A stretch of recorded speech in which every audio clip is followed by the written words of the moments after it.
நீங்கள் வீணாக்கும் உணவிற்கு ஒருவன் முழு நாள் உழைப்பு இருக்கிறது தெரியுமா? வீடியோக்குள்ள போறதுக்கு முன்னாடி நம்ம சேனல மறக்காம சப்ஸ்கிரைப் பண்ணிட்டு பாருங்க. ஒரு சிறிய கிராமத்துல மிகவும் கஷ்டப்படும் விவசாயி முருகன் வாழ்ந்தான். ஒவ்வொரு காலையும் சூரியன் உதிப்பதற்கு முன் வயலுக்கு சென்று கடும் வெயிலில் வேலை செய்தான். ஆனா வீட்டில் அவன் மகன் அர்ஜுன் தட்டில் எடுத்து வைத்த உணவை பாதியிலே விட்டு வீணாக்கிக் கொண்டே இருந்தான்.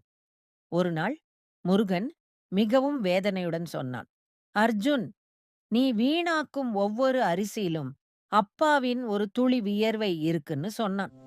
அடுத்த நாள் அர்ஜுன் அப்பாவுடன் வயலுக்கு போனான்.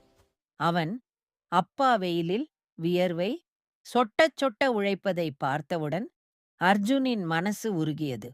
அந்த நாள் முதல் அவன் தட்டில் வைக்கப்படும் உணவை வீணாக்காமல் முழுமையாக உண்டான்.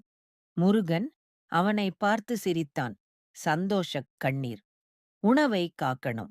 விவசாயியின் உழைப்பை மதிக்கணும்.